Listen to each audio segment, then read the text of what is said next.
Project Magnet exposed, Canadian government's quiet disclosure, Crashed Saucers and the Secret Life of Canada's Wilbert B. Smith by Sean Castile.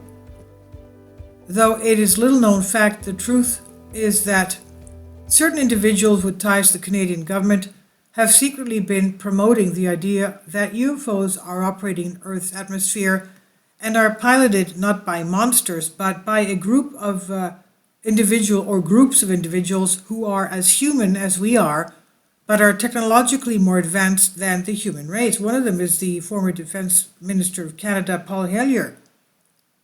Former Canadian Defence Minister Paul Hellyer, in 1963 to 1967, he was a Defence Minister, shocked the media several years ago by stating that he was convinced that off-world visitors have been zipping across the heavens for thousands of years, and that it's not impossible that aliens have infiltrated our society and are walking the streets undetected because they resemble us almost identically. Now, I am also a Canadian citizen, and he was our defense minister while I was in Canada, in Montreal, before coming to New York.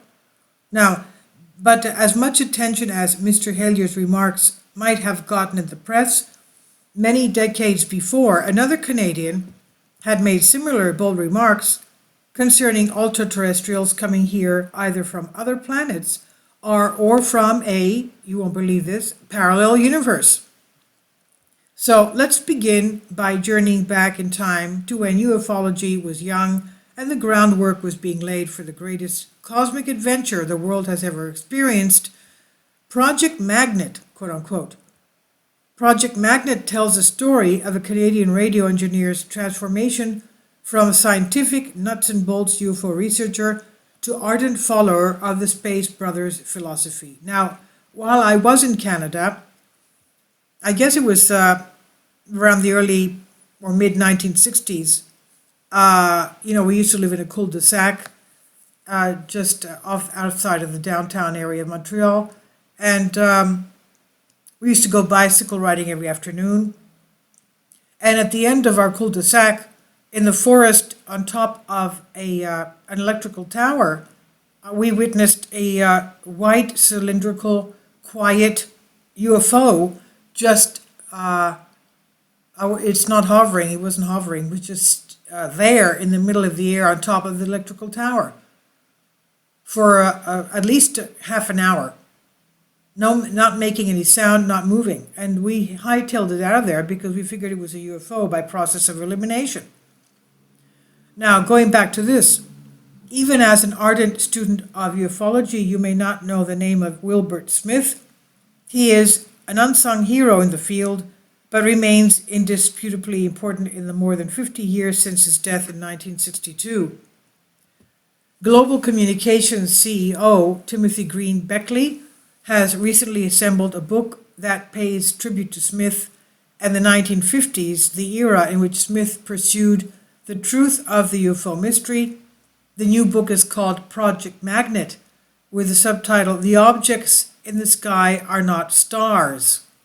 That is unbelievable. The objects in the sky are not stars, he claimed. Beckley writes in his introduction, quote, "Almost forgotten these days, Smith was a highly educated engineer who coaxed the Canadian government into establishing Project Magnet, a threadbare project to study and treat reports of UFOs seriously so as to determine who or what might be behind this mysterious phenomenon that was seemingly taking over the skies of North America after the end of the Second World War." Now, in the 1960s, there were a lot of UFO reports in sightings in Canada. Now, going back to this, the search for geomagnetism opens the door.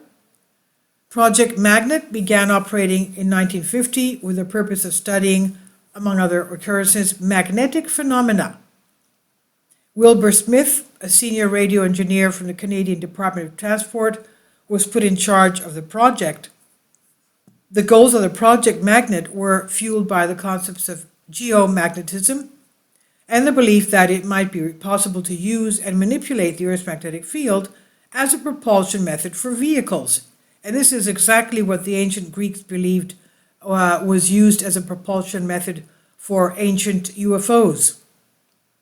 It was the Earth's magnetic grid. Now, going back to this, Smith came to believe that this technology already existed in the mysterious UFOs that had been sighted so frequently in Canada, the US, and the rest of the world.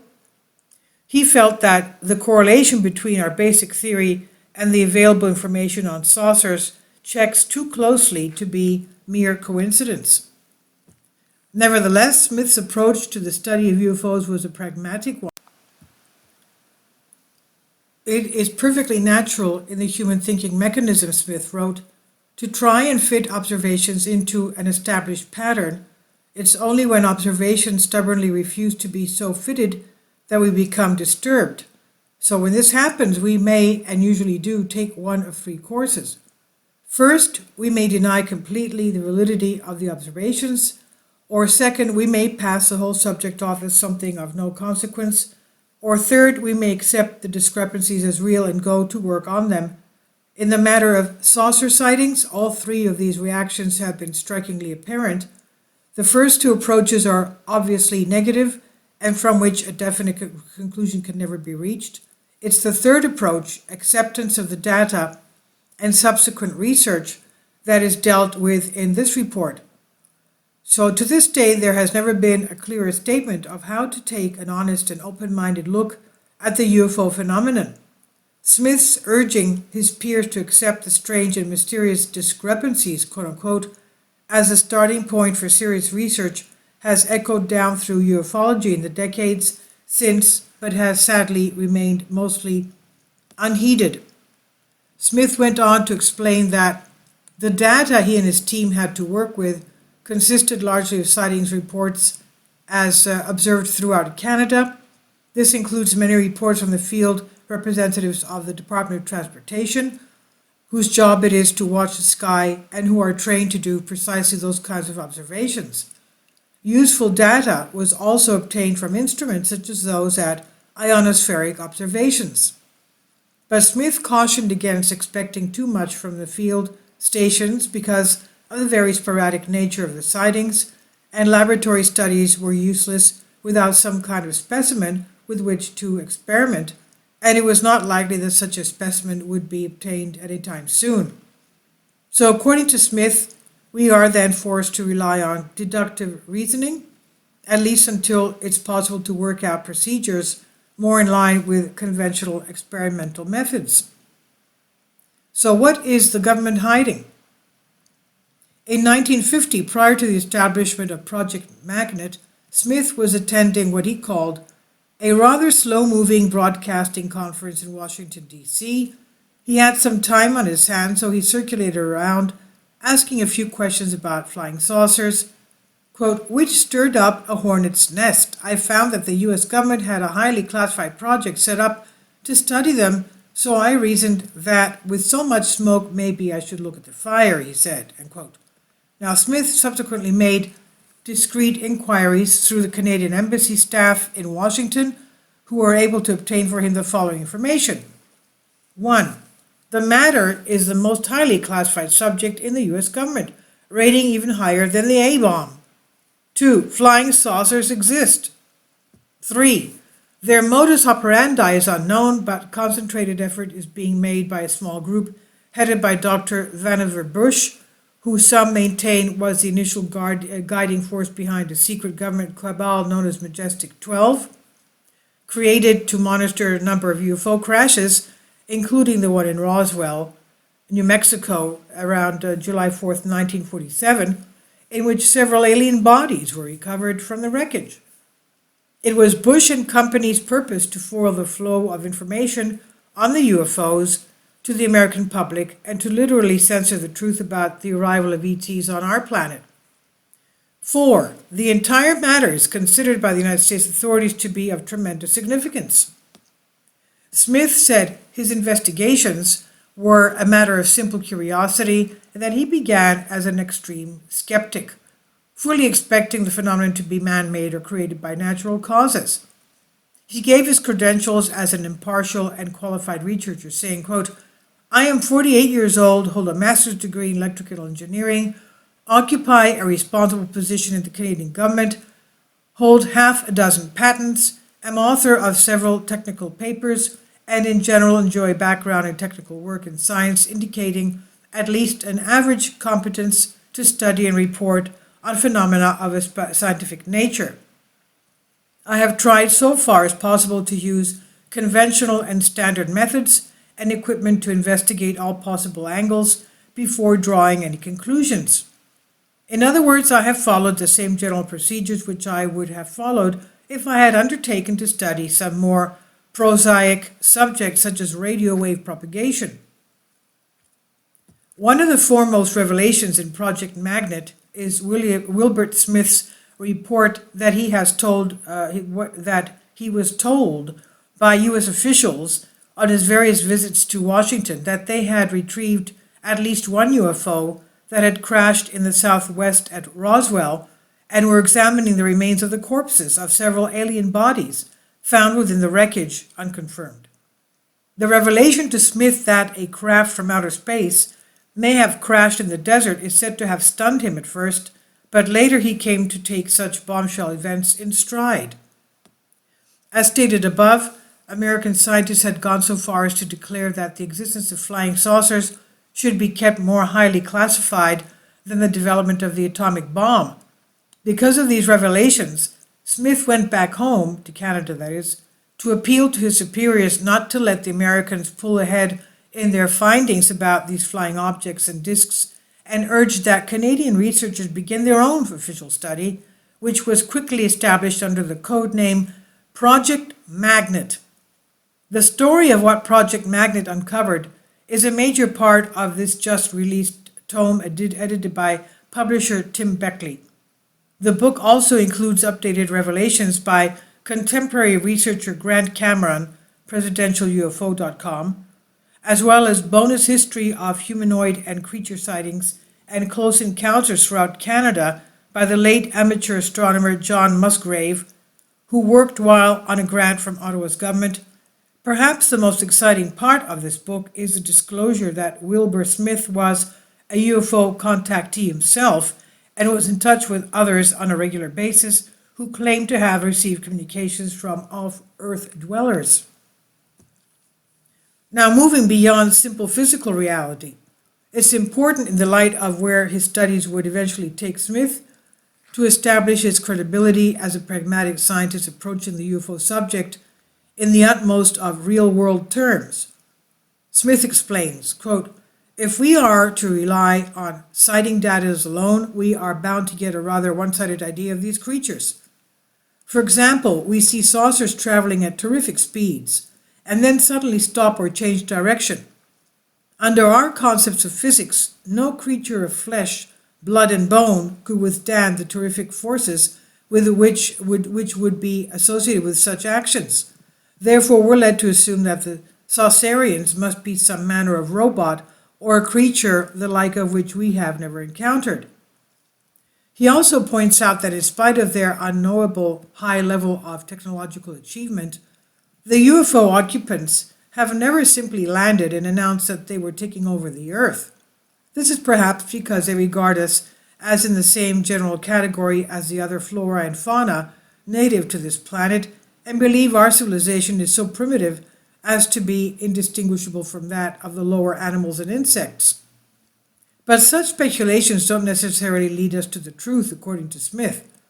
Fortunately, the UFO occupants have made contact with certain Earthlings deemed to be capable of receiving the information and passing it along to others.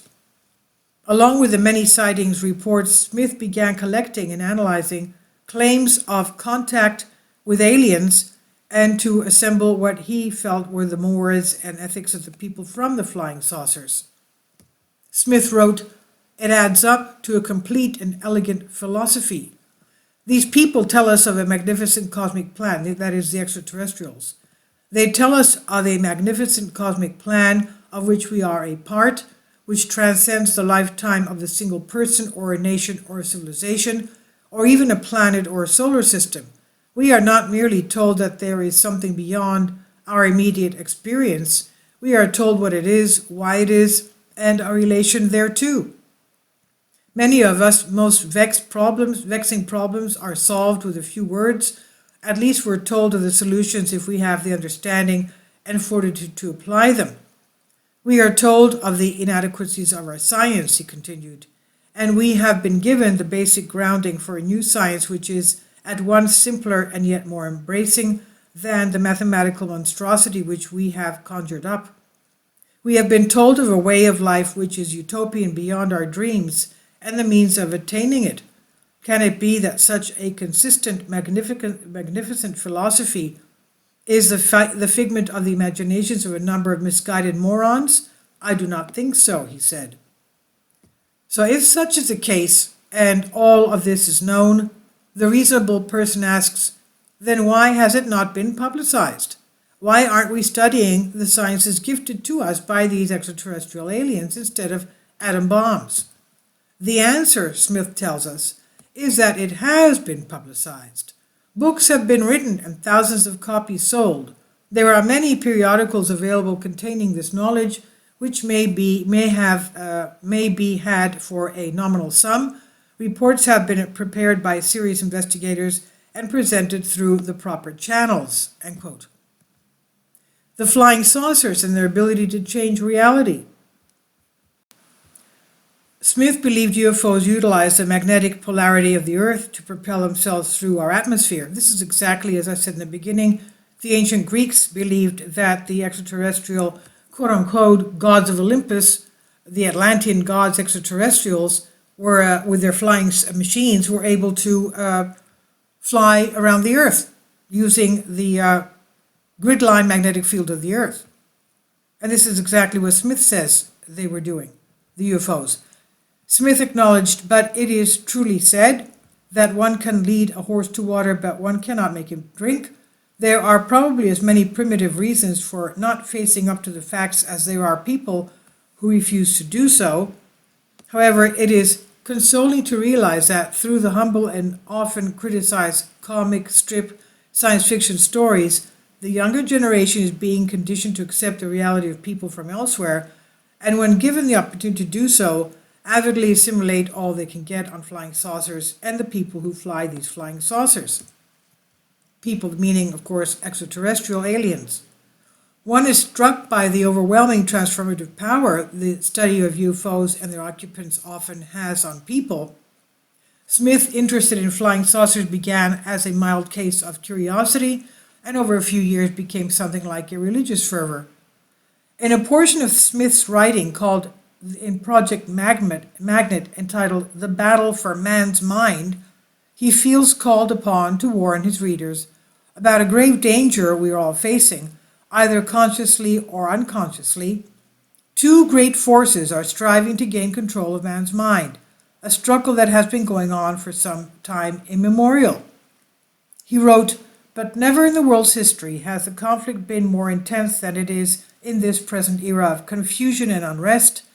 In the old days, mankind was often made to suffer physically unspeakable things in the name of power. But today, with man's mind more developed and better educated, he's now facing the prospect of a refinement of even greater mental and spiritual cruelty, unless he's prepared to protect himself with right thinking." End quote. Smith describes one of the two great forces as positive, leading us to the thought of harmony and the concept of the love of God and the brotherhood of man. The other force is negative, encompassing the Antichrist philosophy and serving a mad lust for power. The battle takes place on both the physical and metaphysical fronts, with the object being the spiritual salvation of mankind, us human beings that is, and our utter destruction. Good, evil, and our stage of evolution. Man's brain, Smith teaches, operates on the metaphysical plane like a two-way radio, transmitting and receiving messages along the airwaves of the universe. This is a very apt metaphor when one considers that Smith was a government expert in radio broadcasting.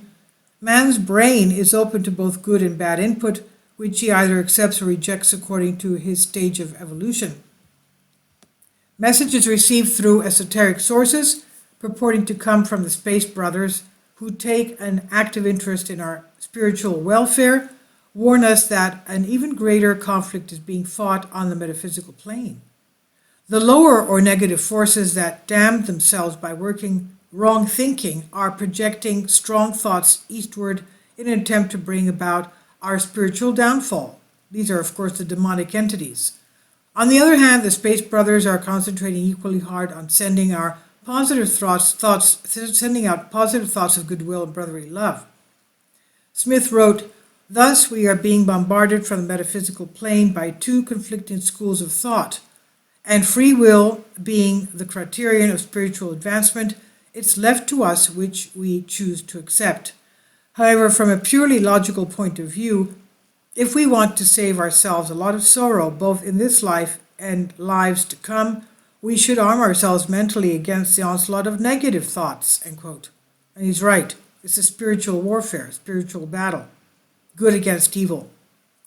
It's no time for confused or apathetic thinking, which can lead to the exact forms of negativity Smith is warning us against. Now, what else is included in Project Magnet? So Project Magnet is more than mere nostalgia. It demonstrates a near prescience on the part of Wilbur Smith, who clearly saw into the nature of our troubled times and the constant struggle our minds are required to muster against evil thought forms and ideas. Publisher and editor Timothy Green Beckley talks about other aspects of the book in his introduction. Quote, "I have added relevant material from numerous contributors as well as from both new and archival sources," Beckley writes. "Grant Cameron, the only provider of reliable disclosure updates as far as I'm concerned, is a vast depository of knowledge on Smith, being a Canuck himself, and has been exceedingly helpful in my compilation. And since Smith is certainly the most important figure in Canadian UFO history, no work on Project Magnet, as far as I'm concerned, would be complete without a little-known manuscript I personally published in 1979 by John Musgrave, which is a chronicle of humanoid and critter encounters north of the American side of the border, that is Canada. I was upset to learn Musgrave went into spirit a number of years ago, that is, he passed away. His work is one of the best catalogs of UFO encounters of the third kind ever published, and it certainly should be shared with contemporary researchers of UFO lore, as it makes the subject of Project Magnet as complete as it could possibly be. So maybe you should choose of your own free will to buy a copy of Project Magnet. It could not hurt really to read how Wilbur Smith's scientific study of flying saucers grew into a spiritual devotion to his fellow man and to the God who teaches us to love one another." And he has further documentation. Wallace interviews Major Donald E. Keyhole. Wallace, you say the Canadian official project, what do you mean by the official? Keyhole says, there was an official project called Project Magnet, and they set up an observatory at Shirley Bay to try to track these things. And Wallace says, what happened to the official project? You say there was a project. Kehoe, yes, they ran for about a year, and they had one sighting on the gravimeter, which indicated that something, a very, very large object, had flown over there, but they finally decided that they were spending a little bit much money on that, I suppose. A little bit too much money. Wallace, for certain, they would not have thought that they were spending too much money on it if they believed that that kind of phenomenon existed. Kehoe, a lot of people on the project are still working up there on their own time, and certain government officials still have kept the lid on the reports in Canada just the same as they do here, down here, meaning the United States. And this is from Sean Castile on Bended Reality. Please leave your comments, and thank you for your support. Kindly support my Patreon account. The daily posts are 5 videos daily, and they are totally different from what I have on my YouTube channel.